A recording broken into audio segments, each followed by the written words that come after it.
आपके पास 12th के अंदर है। आप बस तीन चीजें, जो साइंस का बच्चा मेडिकल का है वो क्या लेगा, फिजिक्स केमिस्ट्री और बायो, और वो बच्चा क्या लेगा, फिजिक्स केमिस्ट्री और मैथ, और ह्यूमैनिटीज वाला बच्चा लेगा हिस्ट्री, ज्योग्राफी और इकोनॉमिक्स। तो तीन सब्जेक्ट तो आपके हो गए डोमेन। कई बच्चों ने 2 भरे तो 3 भर देना बेटा, अभी विंडो खुलेगी करेक्शन विंडो। और 12th वाले भरने हैं, बाकी मत भर देना कोई।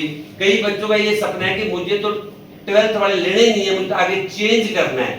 चेंज हो जाएगा, बार बार कह रहा हूं, लेकिन पेपर जो है वो 12th वाले में देना पड़ेगा। सीयूईटी का एग्जाम आपको 12th वालों में ही देना पड़ेगा। अब कई बच्चों ने ऑप्शनल में मैथ इसमें दे रखा है, एडिशनल मैथ दे रखा है हिंदी की जगह, वो कोई मैथ का यूज करना है तो कर सकता है। जिस बच्चे को ऑनर्स इकोनॉमिक्स करना है वो तभी करेगा जब उसके पास मैथ होगा। ये सारी बातों का ध्यान देना बेटा। और एक आपको लैंग्वेज भरनी है, तो लैंग्वेज वो होनी चाहिए जो आपके पास 12th में है, हिंदी या अंग्रेजी। तो अब एक बच्चा पीछे मुझे नवोदय में मिला, अब याद नहीं आ रहा, तो उसने क्या किया, हिंदी की जगह ऑप्शनल मैथ ले रखा था, उसके बाद में भी एडिशनल मैथ ले रखा था और लैंग्वेज में भी हिंदी भर दी। तो हिंदी तो उसके पास है ही नहीं 12th के अंदर, कि उसने हिंदी की जगह मैथ ले रखा है, ऑप्शन में मैथ ले रखा है, एडिशनल कर रहा है, हिंदी थी नहीं, उसके बावजूद भी लैंग्वेज हिंदी भर दी। तो चलो अभी तो मौका था, मैं परसों जाके आया, उसका काम बढ़ जाएगा, वो हिंदी की जगह चेंज कर लेगा, अंग्रेजी कर लेगा। तो एक लैंग्वेज हिंदी या अंग्रेजी में से एक लेनी है, और वो लेनी है आपको जो आपके पास 12th में होनी जरूरी है। 3 तो डोमेन जो 12th में है, और एक लैंग्वेज जो 12th में है, और 5वां हो गया गेट, जनरल एप्टीट्यूड टेस्ट। पूरा लिखोगे तो आएगा, ऐसे आएगा नहीं, गेट भरने से नहीं आएगा। जनरल एप्टीट्यूड टेस्ट पूरा लिखेंगे तो आएंगे। तो ये 5 सब्जेक्ट जरूरी इसलिए बेटा। अब थोड़ा सा बता दूं कि कुछ यूनिवर्सिटी अपने अपने क्राइटेरिया लेती है, पेपर हो जाएगा, फिर सॉफ्टवेयर सेट किया होता है, कंप्यूटर अपने आप उतने नंबर उठा लेगा। अब एक एग्जांपल के लिए तेरे पास क्या है बेटा, आर्ट्स है, इसके पास भी। अब ये बच्चा है, ये पेपर इसने दे दिया, 5 सब्जेक्ट भर दिए। अब ये कहता है सर मुझे जेएनयू जाना है, फ्रेंच भाषा में ग्रेजुएट करनी है।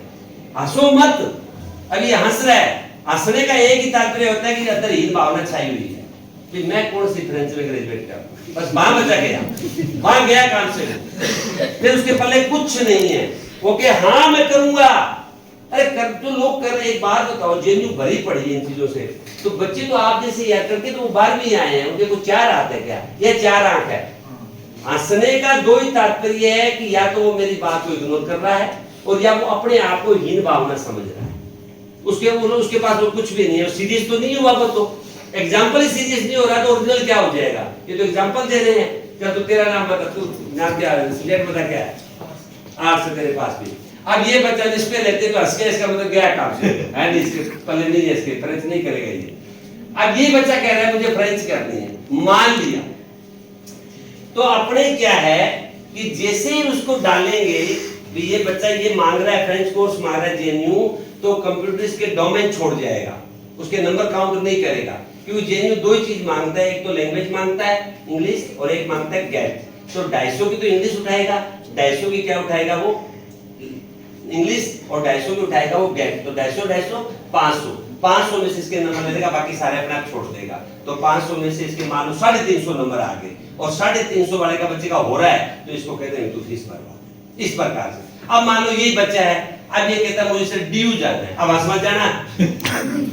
अब ये कह रहा है हंसना बुरी बात नहीं है, लेकिन तू अपने आप में कमजोर समझ रहा है अपने आप को, वो बात कह रहा हूं, कमजोर नहीं समझना, जाना है तो जाना है, फॉर्म भरा के नहीं भरा फिर जी। अब ये कह रहा है मुझे डीयू जाना है, और मुझे तो सर ज्योग्राफी में या हिस्ट्री में या इको में किसी में एक में सर डीयू के अंदर हिंदू कॉलेज दिलवाओ, और मैं तो राजनेता बनूंगा, कैबिनेट मंत्री बनूंगा आने वाले समय में। आप भी हंस रहे हो, देखो, अरे बढ़ोगे आप भी, फिर मैं बार बार कह रहा हूं, आप भी से निकलोगे जो निकलना है। अब आपका मतलब ये नहीं है कि मुक्तसर के सारे नवोदय वाले बच्चे बनेंगे, तो नहीं कह रहा, लेकिन बनेंगे तो 12th पास वाले बच्चे। तो फिर अपने क्यों नहीं पढ़ सकते, मुक्तसर वाले क्यों नहीं पढ़ सकते। तो अब इसने कह दिया सर मुझे तो पॉलिटिकल साइंस में ऑनर्स करना है हिंदू कॉलेज में, हिंदू कॉलेज दिलाओ या किरोड़ी मत दिलाओ, ये टॉप के कॉलेज है। तो जैसे हम इसको फिट करेंगे तो इसका वो कंप्यूटर गेट छोड़ जाएगा, क्योंकि डीयू गेट नहीं मांगता, वो 3 डोमेन मांगता है, एक लैंग्वेज मांगता है। तो 250 कुल कितने हो गए 1000। तो 1000 में से मान लो उसके नंबर आ गए 990, मान लो तो इसको 1 मिनट में कह रहे हैं फीस भरवा दे, तेरे को भी पॉलिटिकल मिल गई और तू आ जाए। क्योंकि पॉलिटिकल और ज्योग्राफी ये दो सब्जेक्ट हिंदू और पीरियोडिकल कॉलेज थोड़ी हाई मेरिट पे लेते हैं, अच्छे नंबरों पे मिलेंगे। दोनों का स्कोप पहुंच जाता है, ज्योग्राफी का स्कोप पहुंच जाता है और पॉलिटिकल साइंस का स्कोप पहुंच जाता है। इको का तो कहने क्या बात है। हिस्ट्री का मैं ये नहीं कह रहा स्कोप नहीं है, लेकिन तुलना करें चारों में से तो दो का थोड़ा ज्यादा फर्क है, तो उनकी थोड़ी मेरिट ज्यादा जाती है। हिस्ट्री और इको की थोड़ी सी कम जाती है, थोड़ी 10 नंबर 5 नंबर 7 नंबर यूं नहीं है, वे रात दिन का ही अंतर है, ऐसा नहीं है। तो 1000 में से इसकी काउंट हो जाएगी। तो इस प्रकार से कुछ यूनिवर्सिटी क्या करती है, 2 डोमेन मांगती है, कुछ 3 डोमेन मांगती है, कुछ 2 डोमेन के साथ 1 लैंग्वेज, कुछ 3 डोमेन के साथ 1 लैंग्वेज, कुछ 2 domain plus 1 language plus 1 GATE, कुछ 1 लैंग्वेज 1 गेट, कुछ 1 गेट प्लस 2 डोमेन। इस प्रकार से अलग अलग यूनिवर्सिटी का बेटा अलग अलग क्राइटेरिया है। तो जिस बच्चे ने पांचों नहीं भरा, अब कुछ बच्चे फिर पीछे आते हैं, इससे मेरा क्या बनेगा, मैंने 2 भरे हैं, एनटीए बना नहीं करेगा, आप 2 भर दो, 1 भर के छोड़ दो, फार्म रोल नंबर आ जाएंगे। उस एनटीए को क्या मतलब है कोई बात से, बात तो काउंसलिंग करवाएंगे तब का मुद्दा अड़ेगा।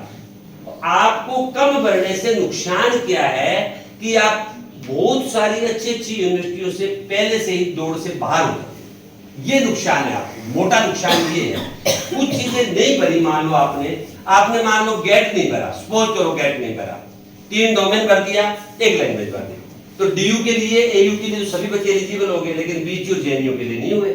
अब बीएचयू और जेएनयू टॉप यूनिवर्सिटी है, हिंदुस्तान की टॉप से टॉप यूनिवर्सिटी है, डीयू को भी मात देती है, इतनी बढ़िया यूनिवर्सिटी, दोनों यूनिवर्सिटी गेट मांगती है, गेट आपने भरा नहीं तो 2 यूनिवर्सिटी से तो आप पहले दौड़ से बाहर हो गए बेटा। इसलिए मैं कह रहा हूं बेटा कि आपसे निवेदन है कि आप लोग 5 सब्जेक्ट लगाएं। यदि आपको टोटल अच्छे कॉलेज, अच्छी यूनिवर्सिटी और अच्छे कोर्स में एडमिशन लेना है तो 3 डोमेन, 1 लैंग्वेज हिंदी या अंग्रेजी, और तीनों डोमेन और लैंग्वेज आपके पास 12th में होनी जरूरी है, और प्लस 5वां गेट भर दो। उसके बाद में आपके हर यूनिवर्सिटी के लिए, प्रत्येक यूनिवर्सिटी, एवरी यूनिवर्सिटी के लिए आपके लिए रास्ते खुल जाएंगे, जिन जिन बच्चों ने फॉर्म भरा है। अब ईमानदारी से